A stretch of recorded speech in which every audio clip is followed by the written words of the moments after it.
لله الحمد لله نحمده ونستعينه ونستغفره ونؤمن به ونتوكل عليه ونعوذ بالله من شرور أنفسنا ومن سيئات أعمالنا من يهده الله فلا مضل له ومن يضلل فلا هادي له ونشهد أن لا إله إلا الله وحده لا شريك له ونشهد أن سيدنا ومولانا محمد وعلى آله وأصحابه وبارك وسلم. أما بعد قال الله تبارك وتعالى في الكلام المجيد والفرقان الحميد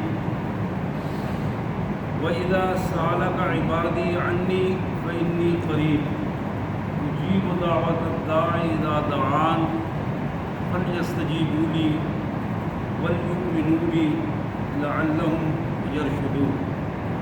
آمنت بالله صدق الله العظيم.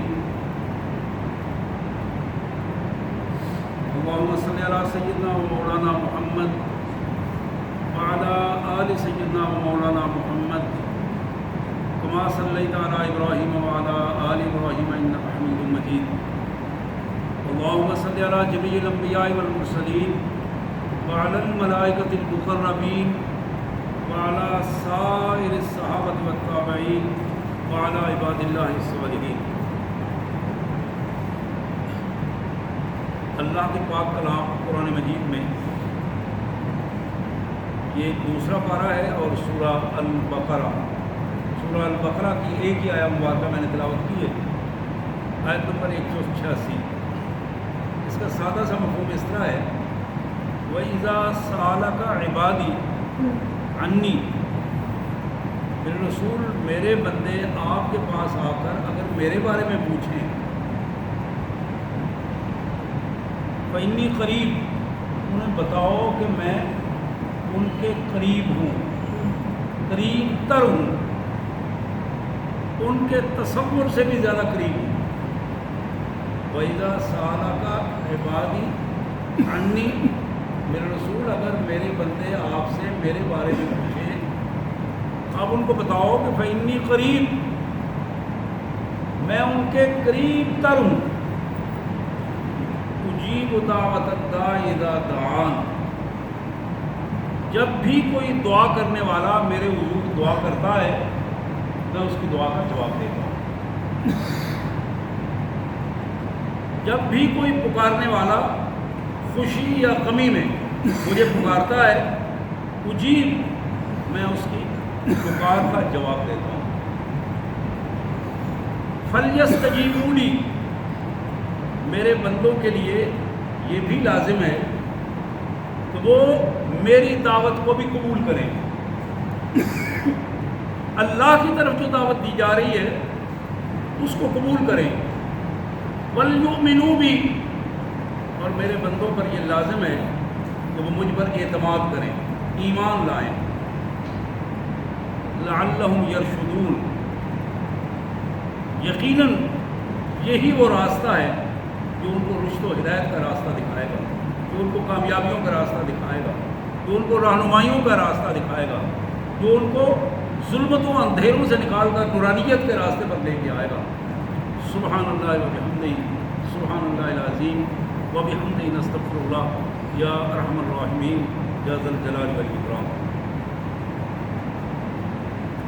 حضرات، آج کی ہماری گفتگو انشاءاللہ اس آیہ مبارکہ کے پس منظر میں اور احادیث مبارکہ کے مطابق دعا کے حوالے سے رہے گی.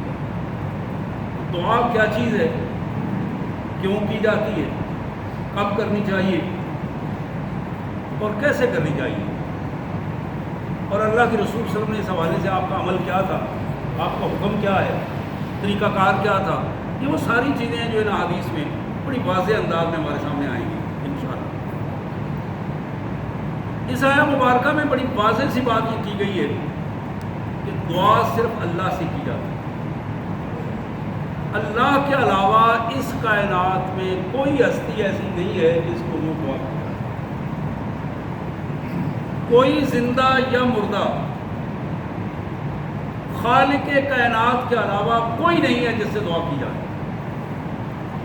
دعا صرف اس سے کی جاتی ہے جس کے بارے میں یہ ایمان ہو کہ وہ دعا قبول بھی کر سکتا ہے اور دعا کو پورا بھی کر سکتا ہے، اور یہ دونوں صفات صرف اللہ وحدہ لا شریک کے پاس ہے۔ انسان محتاج ہے، انسان ضرورت مند ہے۔ اس محتاجی اور ضرورت کی کیفیت میں دوسرے کا سہارا لینا اس کے لیے ایک فطری سی بات ہے۔ مالک یہ فرماتے ہیں کہ میرے بندے، تمہیں پیدا میں نے کیا ہے، زندگی میں نے عطا کی ہے، رزق میں دیتا ہوں، عزت میرے قبضہ قدرت میں ہے، تو تم دنیا کے سارے ڈھونڈنے کی بجائے آؤ میرے سارے پہ آؤ۔ فَلْيَتَوَكَّلِ الْمُؤْمِنُونَ وَعَلَى اللَّهِ فَلْيَتَوَكَّلِ الْمُؤْمِنُونَ۔ ایمان والے اپنے اللہ کا سہارا تلاش کرتے ہیں، اپنے اللہ پر توکل رکھتے ہیں۔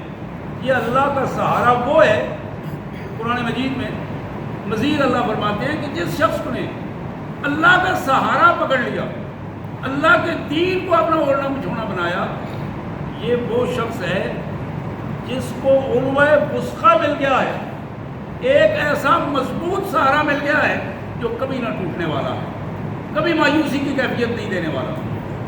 اس کیفیت کو اگر ہم سمجھیں تو دعا ہر فرد کے لیے لازم ہے، پہلی بات، اور بالخصوص بندہ مومن کے لیے۔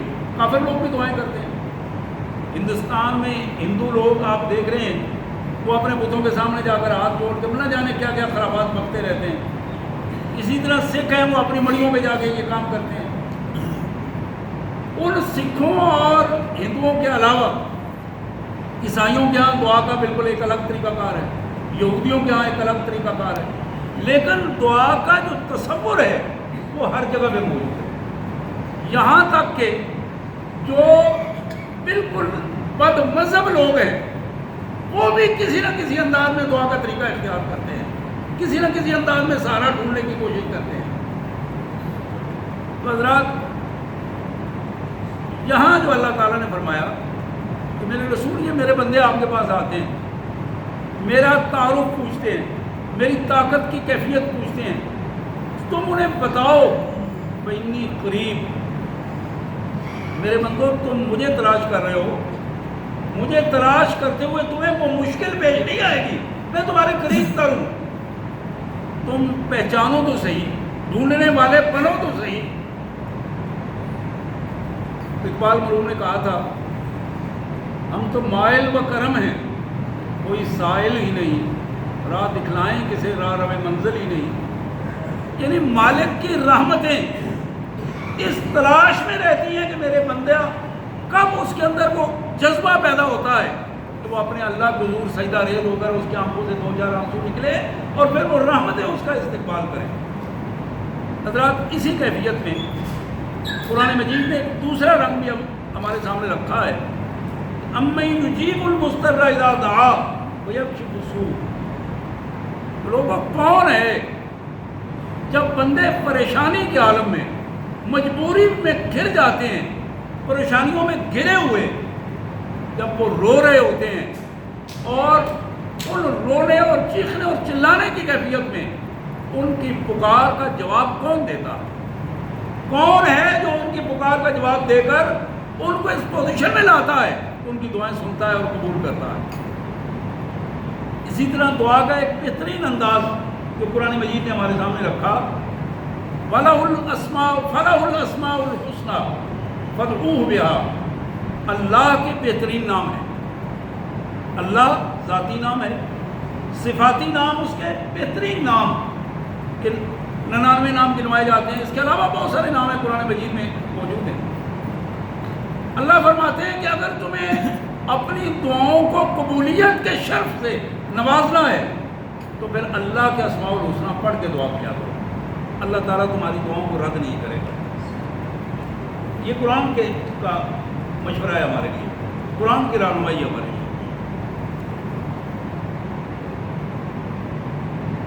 بخاری کی ایک روایت جناب ابو ہریرہ رضی اللہ تعالیٰ عنہ، کہ میں جتنی حدیث بیان کر رہا ہوں آج یہ ساری مشکات المصابیح میں موجود ہے، کتاب الدعوات میں، یہ ساری حدیثیں میں نے وہاں سے لی ہیں، مشکات شریف سے، اور ساری بخاری، مسلم، ترمذی ان کے حوالے سے آ رہی ہیں۔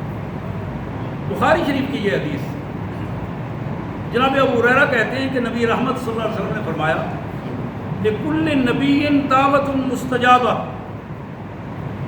اللہ نے اپنے ہر نبی کو ایک مقبول دعا کا اختیار دیا ہے۔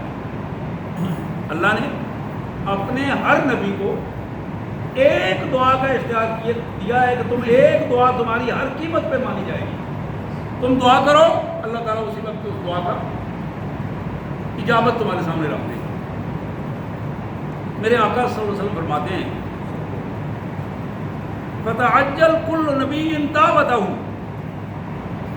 ہر نبی نے جب اس کو اختیار ملا انہوں نے دعا کر کے اپنی دعا کو اللہ کے حضور دعا کی اور اس کا نتیجہ لے لیا،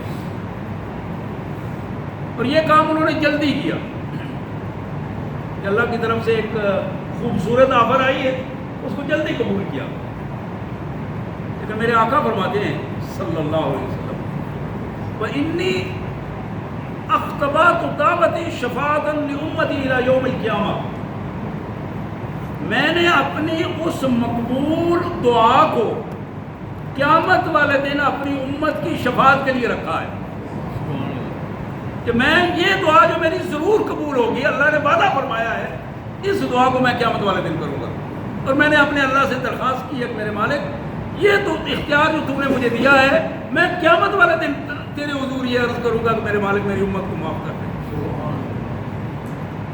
پھر آپ نے ارشاد فرمایا فَهِيَ نَائِلَةٌ انشاءاللہ، یہ وہ دعا ہے اللہ کے فضل سے میں کروں گا بھی اور اسے شرف قبولیت بھی ملے گا، اللہ اسے رد نہیں فرمائیں گے، اللہ نے خود مجھے اختیار دیا ہے۔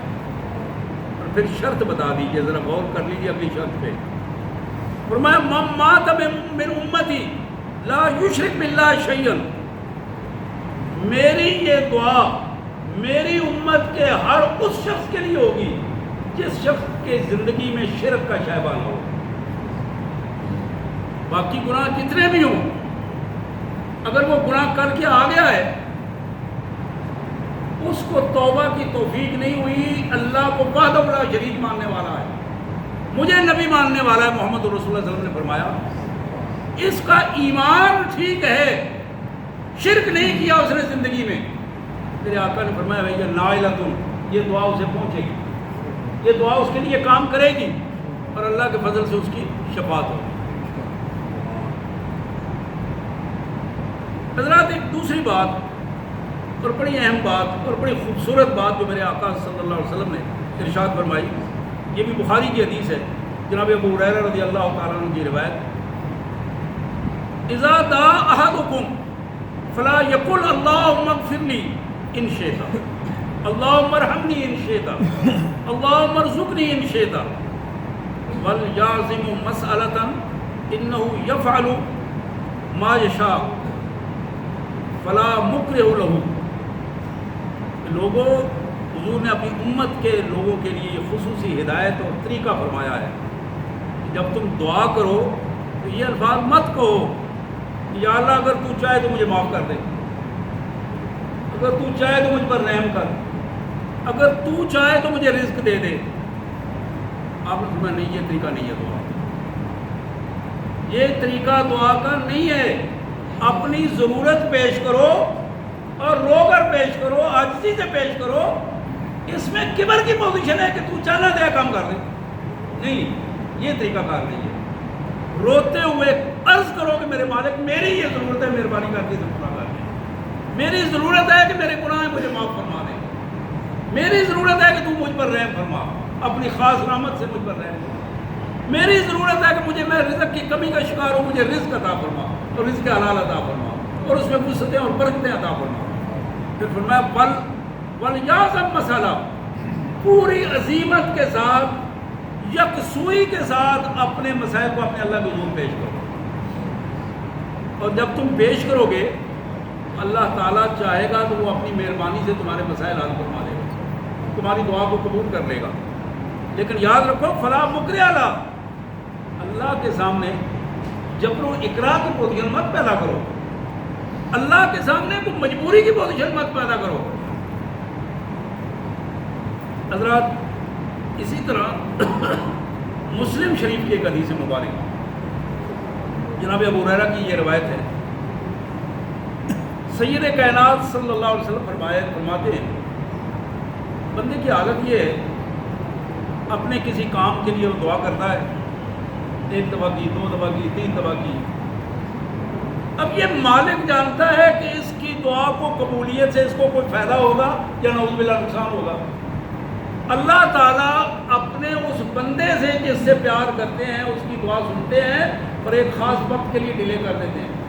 اور اس بندے کی پوزیشن یہ ہے, یہ تھک جاتا ہے دعائیں کر کر کے اور یہ کہتا ہے کر دعو تو میں نے دعا کی ہے اب میں نہیں دعا کروں گا. یہ نا شکوہ کی زبان ہم بعض اوقات استعمال کرتے ہیں, یہ بڑی خباثت والی بات ہے کہ اللہ کے ساتھ شکوہ کر کے اپنے آپ کو اللہ سے ناراض کر کے بیٹھ جانا, یہ بہت بڑی خباثت کی بات ہے.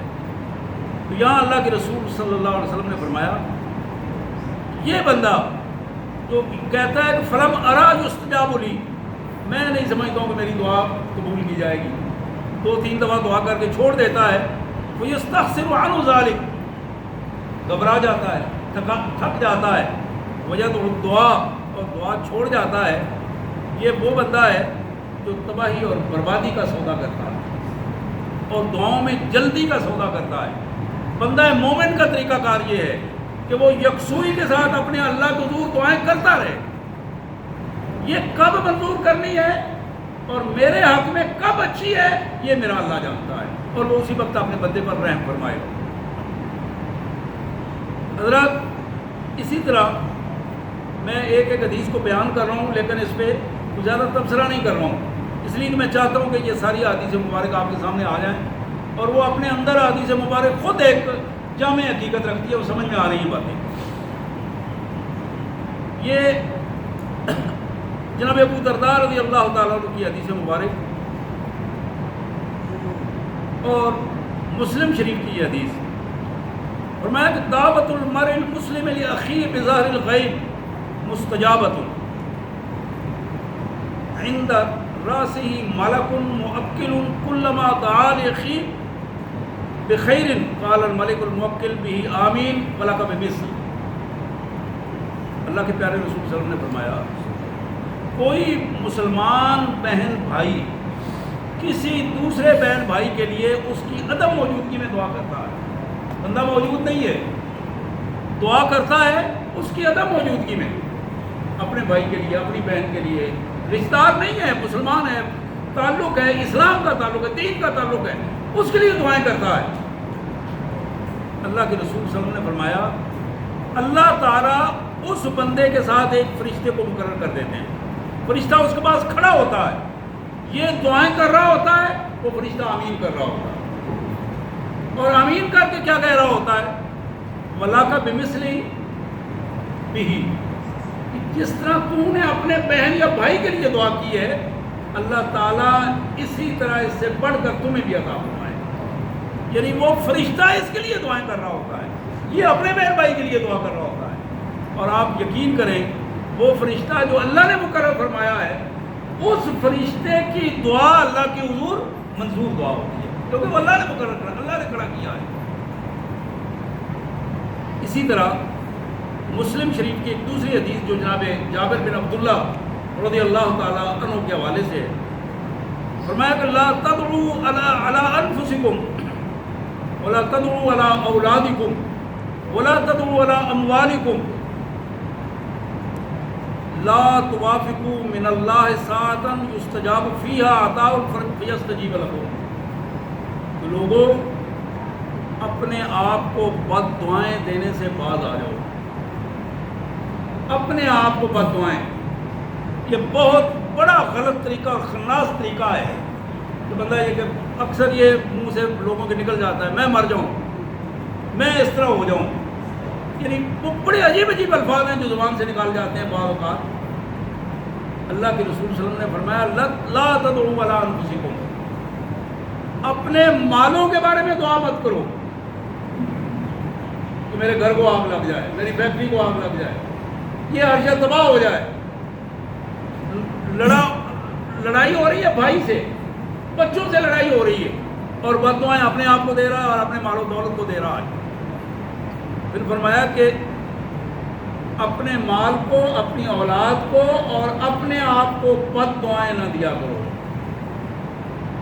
ممکن ہے کہ جس گھڑی میں تم یہ بات کر رہے ہو، دعائیں بد دعا دے رہے ہو، اللہ کے ہاں وہ قبولیت کی گھڑی ہو اور تمہاری وہ بات قبول ہو جائے، اور قبول ہو کر اپنے وقت پہ وہ اس پر عمل ہو، اور پھر تم روتے رہو ساری عمر کہ میرے ساتھ یہ کیا ہو گیا، اور پھر ایک شکوے کے بعد ساری عمر شکوے کرتے رہو کہ میری صحت کو کیا ہو گیا ہے۔ میری بعض اوقات ایسے بدبخت ہوتے ہیں، گھر سے نکل رہے ہیں، ماں باپ کے ساتھ لڑائی کر کے نکل رہے ہیں، اور یہ کہہ رہے ہوتے ہیں نعوذ باللہ تو بس میں جا رہا ہوں، اللہ کرے میں مر جاؤں، ایکسیڈنٹ ہو جائے، پتہ نہیں کیا کیا بک بک کر رہے ہوتے ہیں۔ یہ جو فضولیات ہے، اپنے اوپر کنٹرول نہیں ہوتا بندے کے، اور یہ اپنے اوپر کنٹرول نہ ہونا بندے کا شیطانی جذبوں سے سرشار ہونا ہے۔ تو اس کیفیت میں اللہ کے رسول صلی اللہ علیہ وسلم نے اس حوالے سے ہمیں منع فرما دیا۔ حضرات اسی طرح ترمذی کی حدیث جناب سلمان فارسی رضی اللہ تعالیٰ عنہ کے حوالے سے آپ نے فرمایا لا يرد القضاء الا الدعاء ولا يزيد في العمر الا البر۔ لوگوں، اللہ اپنے لکھے ہوئے فیصلے کو، قضا لکھے ہوئے فیصلے کو کبھی تبدیل نہیں کرتا، لیکن جب وہ اپنے بندے کی دعا کو منظور کر لیتا ہے تو اللہ تعالیٰ اپنے لکھے ہوئے فیصلے کو بھی تبدیل کر دیتا ہے۔ یہ بہت بڑی بات ہے جو ہمارے سامنے آئی ہے۔ اللہ کی قضا کو ٹال دیتی ہے وہ دعا جس کو اللہ اپنے بندے کی دعا کو منظور فرما لیتے ہیں۔ اور پھر فرمایا بندے کی عمر میں اس کی نیکیاں اضافہ کر دیتی ہیں۔ بندے کی عمر میں، یوں تو عمر وہی ہے نا، اس عمر میں برکت پیدا ہو جاتی ہے، اس عمر میں اضافے کی کیفیت پیدا ہو جاتی ہے جب آدمی دوسروں کے ساتھ نیکیاں کرتا ہے، رشتہ داروں کے ساتھ نیکیاں کرتا ہے، دوستوں کے ساتھ نیکیاں کرتا ہے، غریب مسلمانوں کے ساتھ، ضرورت مند مسلمانوں کے ساتھ نیکیاں کرتا ہے، اللہ تبارک و تعالیٰ اس بندے کی کیفیت کو تبدیل کر دیتے ہیں۔ پھر نبی محترم صلی اللہ علیہ وآلہ وسلم کی ترمذی میں ایک اور حدیث مبارک ہوتی ہے، فرمایا کہ من لم یسل اللہ یغضب علیہ، جو شخص اللہ سے مانگتا نہیں ہے، دعا نہیں کرتا، بات بڑے اچھے لوگ ہوتے ہیں لیکن کہتے ہیں اچھا یار رب دیکھ رہا ہے نا، اللہ دیکھ رہا ہے نا، وہ میرے پاس جو کچھ ہے مجھے ضرورت ہے مجھ کو پتہ ہے۔ اللہ کو یہ بات پسند نہیں ہے۔ جو شخص اللہ سے نہیں مانگتا اللہ اس پر ناراض ہوتے ہیں، یغضب علیہ، جو اللہ سے نہیں مانگتا، دعائیں نہیں کرتا، وہ اللہ کا پسندیدہ آدمیوں میں شامل نہیں ہوتا۔ ہر وقت دعا کیجئے، ہر وقت دعا کیجئے، اپنے اللہ سے مانگتے رہیے اخلاص کے ساتھ بھی۔ اگر یوں ہی بعض اوقات بندے کے اندر وہ کیفیت پیدا نہیں ہوتی، لیکن اپنی زبان کو ضرور اپنے اللہ کو ضرور مانگنے کی زبان بناتے رہیے۔ نبی رحمت صلی اللہ علیہ وسلم کی یہ حدیث مبارک فرمایا ادعوا اللہ وانتم موقنون باللہ موقنون بالاجابہ، جب تم دعا کر رہے ہو تو اس یقین کے ساتھ دعا کیا کرو کہ میری یہ دعا اللہ کو ضرور منظور ہوگی، اس لیے کہ تم اس کے حضور اللہ کے سامنے دعا کر رہے ہو جو منظور کرنے کا اختیار بھی رکھتا ہے اور وحدہ لا شریک ہے اور خزانوں کا مالک ہے، اس کے یہاں کوئی کمی نہیں، اس کی کوئی پرواہ نہیں ہے۔ موقنون بالاجابہ، اللہ سے دعا کرتے ہوئے اس کی منظوری کا یقین کر کے دعا کیا کرو، پھر دیکھو دعا منظور ہوتی ہے کہ نہیں ہوتی۔ وَاعْلَمُوا أَنَّ اللَّهَ لَا يَسْتَجِيبُ دُعَاءٌ مِّن قَلْبٍ غَافِلٍ لَاهٍ، حضور نے فرمایا کہ یقین کر لو بے دلی سے کی ہوئی دعا، سست رویے کے ساتھ کی ہوئی دعا، بے حسی کے ساتھ کی ہوئی دعا اللہ قبول نہیں کرتا۔ وہ بڑا مشہور واقعہ ہے تاریخ کا، چھوٹا سا واقعہ ہے۔ ایک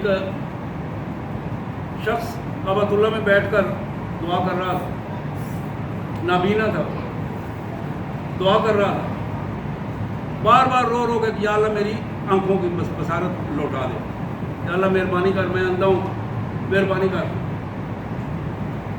حجاج بن یوسف وہاں سے گزرتے ہوئے اس نے سنا، ایک دفعہ گزرا، دوسری دفعہ طواف کر رہا تھا وہ بھی، اس نے کہا کس کی دعا کر رہے ہو؟ اس نے کہا جی میں دعا کر رہا ہوں اپنے اللہ سے کہ اللہ تعالیٰ مجھے نابینا ہوں، میں بصارت دے دوں۔ کہتا ہے یقین کے ساتھ دعا کرو۔ اس نے کہا پورے یقین کے ساتھ کر رہا ہوں۔ اس نے کہا جانتے ہو میں کون ہوں؟ کہا میں نہیں جانتا۔ اس نے کہا میں حجاج بن یوسف ہوں، اگلے پھیرے میں آ رہا ہوں، اور اگر تمہاری دعا قبول نہ ہوئی تو میں تمہارا سر اتار دوں گا۔ اب یہ بندہ کانپ رہا، کیونکہ وہ خود حجاج بن یوسف کا نام ہی اس حوالے سے کافی تھا، کئی بندوں کو وہ مار چکا تھا، وہ نام سن کے کانپنا شروع ہو گیا۔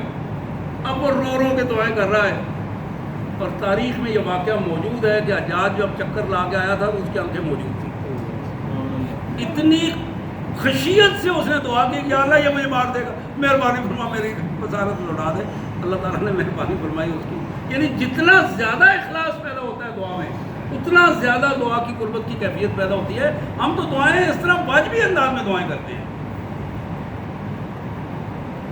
نبی رحمت صلی اللہ علیہ وسلم کا یہ ارشاد مالک بن یسار، ابو داؤد کی روایت، مشکات میں موجود، حضور نے فرمایا اذا سألتم اللہ فاسألوہ ببطون اکفکم ولا تسألوہ بظہورہما۔ لوگوں جب دعا کرتے ہو تو اپنی ان ہتھیلیوں کو اللہ کے حضور اٹھاؤ اور اندر والے حصے کو اٹھاؤ، ایسے کر کے دعا مت کرو، ایسے کر کے مت کرو کہ یہ ہتھیلیاں باہر والی نظر آئیں۔ فرمایا اندر والی ہتھیلیوں کو اٹھاؤ، ببطون اکفکم، اندر والی ہتھیلیوں کو اٹھا کے دعا کیا کرو، باہر والی کو نہ اٹھاؤ۔ پھر فرمایا فلا تسألوا فإذا فرغتم فامسحوا بها وجوہکم، اور جب دعا مکمل کر لو تو انہی ہتھیلیوں کو اپنے چہرے پر پھیر دیا کرو۔ نبی رحمت صلی اللہ علیہ وسلم کی یہ حدیث ابو داؤد میں، مالک بن یسار رضی اللہ تعالیٰ عنہ کی یہ روایت۔ پھر ترمذی میں، ابو داؤد میں، بہقی میں جناب سلمان فارسی رضی اللہ تعالیٰ عنہ کی یہ روایت، ان ربکم حی کریم، تمہارا رب حی قیوم ہے، کریم ہے، مہربان ہے۔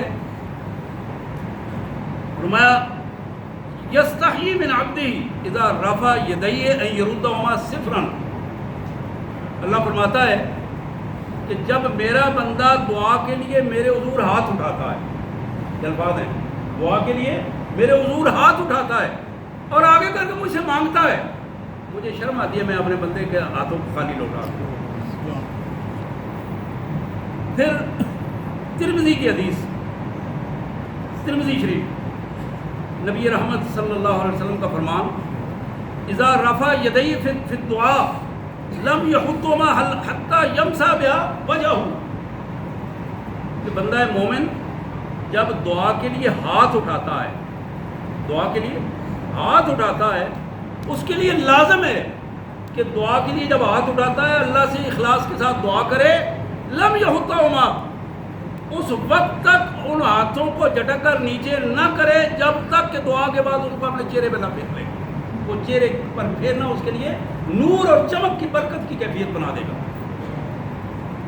پھر نبی رحمت صلی اللہ علیہ وسلم کی یہ حدیث، یہ اب عمل ہے حضور کا، ایک ہے حکم، پہلے حکم گزر چکا ہے، عمل ہے، میں یہ پیش کر رہا ہوں نبی رحمت صلی اللہ علیہ وسلم کا بہقی شریف کی یہ حدیث، دعوات کبیر بہقی کا جو بڑا باب ہے، الگ سے کتاب لکھی ہوئی ہے۔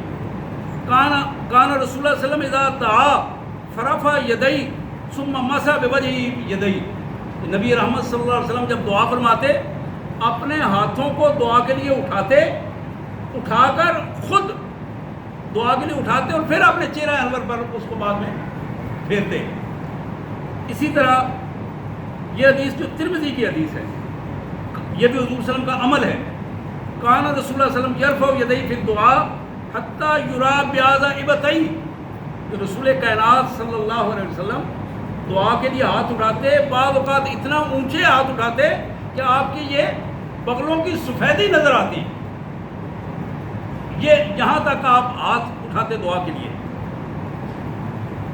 ترمذی کی ایک حدیث، یہ آخری حدیث ہے جو میں آپ کے سامنے پیش کر رہا ہوں، نبی رحمت صلی اللہ علیہ وسلم کا یہ فرمان جناب ابی بن کعب رضی اللہ تعالیٰ عنہ کی حدیث مبارک،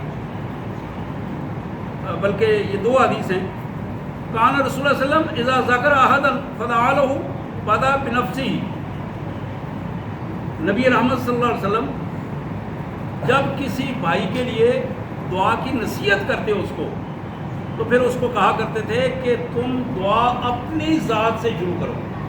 اللہ سے جب مانگنا ہے اللہ کی تعریف کرو، اللہ کی تعریف کرو، رسول اللہ صلی اللہ علیہ وسلم پر درود شریف پڑھو اور پھر اپنی ذات کے لیے پہلے دعا کرو، بعد میں پھر دوسروں کے لیے دعا کرو. یہ آخری حدیث تھی جو میں پیش کر رہا تھا، بیکی کی حدیث ہے. بیکی شریف حضرت ابن عباس عبداللہ بن عباس کی یہ روایت.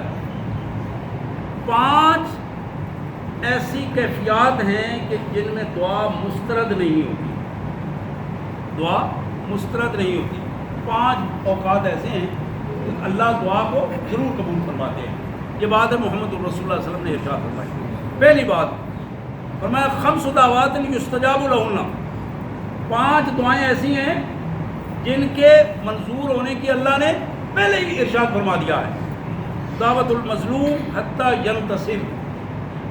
مظلوم بندہ جس پر ظلم کیا جا رہا ہے اس کی دعا اللہ کے لیے اس وقت تک منظور ہوتی رہتی ہے جب تک اس کو مدد کر کے اس کا ظلم ختم نہ کر دیا جائے. پھر فرمایا ودعوت الحاج حتی یستر. حاجی جب حج کر کے مکہ مکرمہ سے نکلتا ہے، جو حج مبرور اس نے کیا ہے، جب تک وہ واپس نہیں آتا اس وقت تک لوگوں سے اپنے لوگوں سے ملتا نہیں، اس وقت تک اس کی دعائیں اللہ تعالیٰ قبول فرماتے رہتے ہیں.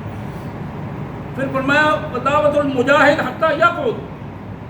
مجاہد جب میدان جہاد میں ہوتا ہے، جب تک وہ جہاد کی پوزیشن میں رہتا ہے، پیس ایریے میں آنے کے بعد اس کی پوزیشن بدلتی ہے. جب تک وہ جہاد کی پوزیشن میں رہتا ہے اللہ تعالیٰ اس کی دعائیں قبول فرماتے رہتے ہیں. پھر فرمایا ودعوت المریض حتی یبرأ. مریض کی دعا، بیمار آدمی کی دعا، حضور نے فرمایا کہ بیمار کے پاس جاؤ تو اس سے دعا کرواؤ، تم اس کے لیے کرو اور اپنے لیے اس سے دعا کرواؤ. جب تک مریض ٹھیک نہیں ہوتا اللہ تعالیٰ اس کی دعا کو بھی مسترد نہیں فرماتے. پھر فرمایا ودعوت الاخی لاخی بظاہر الغیب. ایک کسی بہن بھائی کی دعا کسی دوسرے بہن بھائی کے لیے جو وہاں موجود نہیں ہے، غیب میں عدم موجودگی میں اس کے لیے دعائیں کر رہا ہے، اللہ تعالیٰ اس دعا کو بھی قبول فرماتے ہیں. ثم قال. پھر آخر میں ایک جملہ ارشاد فرمایا، وہ فرمایا کہ یہ 5 چیزیں میں نے تمہیں بتائی ہیں. وَأَسْرَعُ بِهَذِهِ الْإِجَابَةِ دعوت الاخی بظاہر الغائب. سنو ان 5 چیزوں میں سب سے زیادہ جو قبولیت والی دعا ہے وہ کسی بندے کے اپنے بہن بھائی کے لیے دعا کرنا جو وہاں موجود نہیں ہے. یہ سب سے زیادہ اللہ کو پسند بھی ہے اور اس کو قبولیت کا شرط بھی ملتا ہے. حضرات آج کے اس پوری جو میں نے گفتگو آپ کے سامنے رکھی ہے، میں آخر میں 2-3 چیزیں گنوانا چاہتا ہوں. سب سے پہلی چیز یہ ہے کہ بندہ مومن کا یہ بہت بڑا شرف ہے کہ وہ اپنے اللہ سے دعا کرے. دعاؤں میں قرآن مجید کی جو دعائیں بتائی ہیں وہ سب سے افضل دعائیں ہیں. اسی طرح محمد الرسول اللہ صلی اللہ علیہ وسلم نے حدیث میں دعائیں بتائی ہیں، ان کو یاد کریں اور ان مسنون دعاؤں کو اپنی زندگی میں لے کے آئیں. ان دونوں میں سے اگر کچھ نہیں آتا تو اپنی زبان میں دعائیں اللہ سے مانگتے رہیں. اور بہترین دعا جسے اللہ کے رسول صلی اللہ علیہ وسلم نے فرمایا وہ استغفار ہے. بہترین دعا استغفار ہے. یعنی ہر وقت اللہ سے معافی مانگنا، ہر وقت اللہ سے اپنے گناہوں کو پیش کرنا اور ہر وقت سوتے جاگتے جب کروٹ بدلتے ہیں پھر بھی کہیں یا اللہ مجھے معاف کر دے، یا اللہ مجھے معاف کر دے. اور یہ دل کی گہرائیوں سے یہ بات نکلے. ایک بات. دوسری بات یہ ہے کہ ہر وہ وقت جس چیز پر جگہ پر رسول اللہ نے دعا سے منع کر دیا ہے وہاں دعا نہ کریں. جہاں ہاتھ اٹھانے سے منع کیا ہے وہاں ہاتھ نہ اٹھائیں، لیکن جہاں منع نہیں کیا وہاں ہاتھ اٹھائیں. ہاتھ اٹھا کر دعا کرنے میں اللہ کی رحمت زیادہ قریب ہوتی ہے. اللہ کو یہ زیادہ پسند ہے جب ہم ہاتھ اٹھاتے ہیں اللہ تعالیٰ اسے واپس کرتے ہوئے خود اللہ نے فرمایا کہ میں واپس خالی واپس نہیں کرتا. اللہ سے دعا ہے اللہ تبارک و تعالیٰ ہمیں ان دعاؤں کو کرنے اور ہماری ان دعاؤں کو شرف قبولیت عطا فرمائے. واقع دعوانا الحمد للہ رب العالمین.